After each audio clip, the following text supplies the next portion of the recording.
Welcome to Godly Play at Central United Methodist Church. Today is the 18th Sunday after Pentecost. So we will move that to the 18th green square after the red square of Pentecost. Welcome to Godly Play today. We're going to be talking about the story of the great family. And today we have the desert box. We can't have the whole desert here with us in the Godly Play classroom, so we have a little piece of the desert to remind us what it's like. The desert is a dangerous place. The sand is always shifting and moving so that it's hard to know where you are. There's very little water, so you can get thirsty and die. Almost nothing grows in the desert, so there's very little food. And the wind blows the sand so that it stings your skin. During the day in the desert, it's very hot and your skin can get burned from the heat. But at night in the desert, it's very cold. So people in the desert wear many clothes to protect them from the sun and the wind and the cold. The desert is dangerous, and you don't want to go into the desert unless you have to.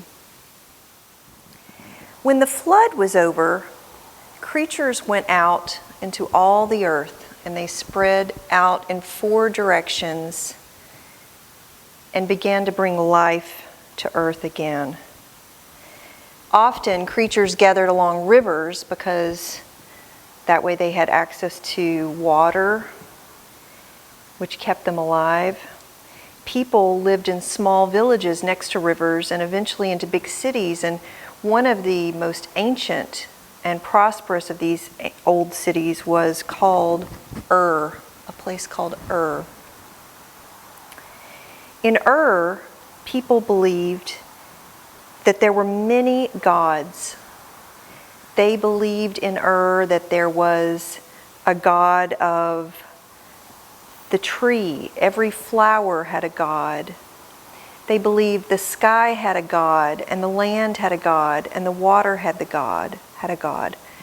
But in the city of Ur, there was one family who believed that all of God was in every place. They did not know this yet, but that's what they believed. Abram and his wife Sarai were part of this family in Ur. When it came time to move to a new place, Abram and Sarai were not sure that God would be there. They wondered what the new place would be like. So they walked toward Haran with all of their sheep and their donkeys, with all of their many helpers. In this huge group, there were old people and children. At night, they slept in tents, and during the day, they walked along the great rivers, the great river Euphrates, which both showed them the way to go and provided them food for all the people in their group, as well as for the animals. It took a long time, this journey from Ur to Haran.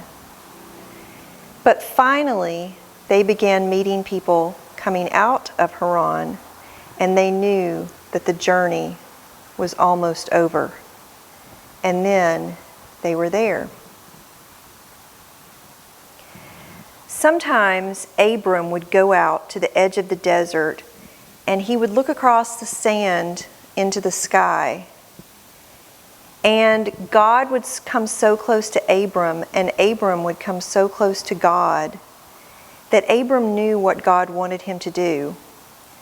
God wanted Abram and Sarai to move on again to a new place. God said, "I will make of you a great family. I will bless you, and you will be a blessing." Abram and Sarai did what God said.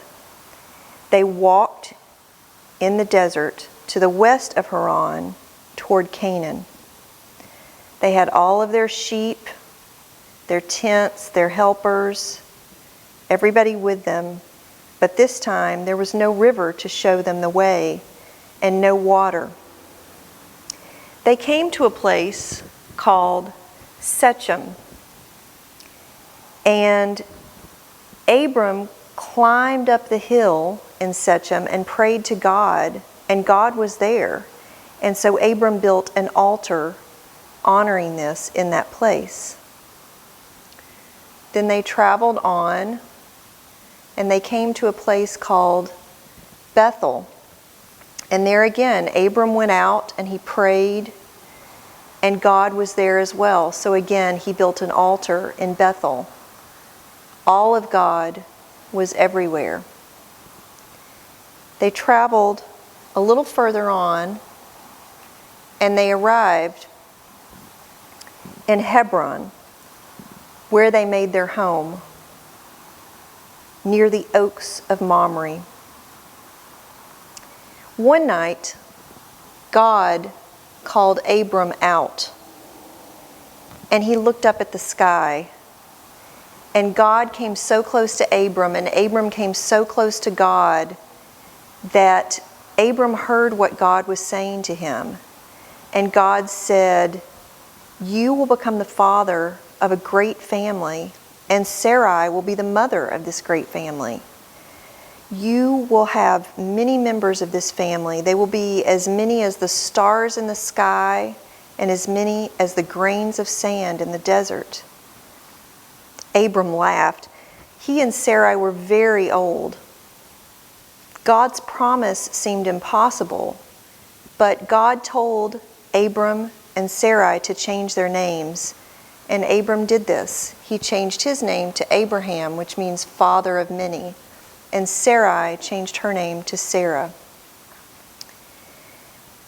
One day, 3 strangers came out of the desert to visit them. Abraham was sitting by the tent, and he invited them in. And Sarah mixed together 3 measures of flour, which was a lot, and she served the strangers bread and meat to eat, and milk and water to drink, because that was the custom. And then the strangers said to Abraham, "You will have a son." And Abraham laughed when he heard this. And Sarah, outside the tent, she laughed as well, because they just seemed too old to have a child. The strangers left and went on their way. And guess what happened? They did have a son. They had a son named Isaac. And they named the son Isaac because that means laughter in their language. When Isaac was born, Sarah was very old, and she died. And Sarah was buried in a cave near Mamre. Abraham was also old and very tired, and he missed Sarah, but there was one more thing he needed to do. He needed to find a wife for Isaac. So he sent his most trusted advisor back to the land where their family was to find a wife. So this helper traveled back to Haran, and he stopped outside, where he stopped at a well to get a drink. And a young lady named Rebecca was there, and Rebecca gave the helper a drink of water and helped him give water to his animals as well. And as the helper talked to her, he realized she was full of courage and kindness, and she invited him back to see her family. And the helper began telling the family about Abraham and about Sarah and about the great family. And Rebecca decided she would like to be a part of that.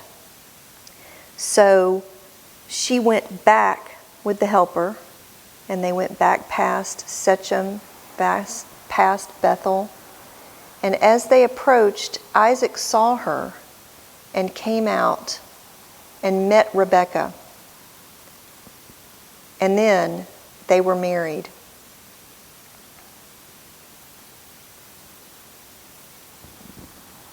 Abraham had lived a long life. He had many years. And he died and was buried with his wife Sarah. Isaac and Rebekah had many children, and their children had children, and their children's children had children, and so on, all the way to the present, when your grandparents had your parents, and your parents had you. And now we're all part of the great family, just as God told Abraham it would be.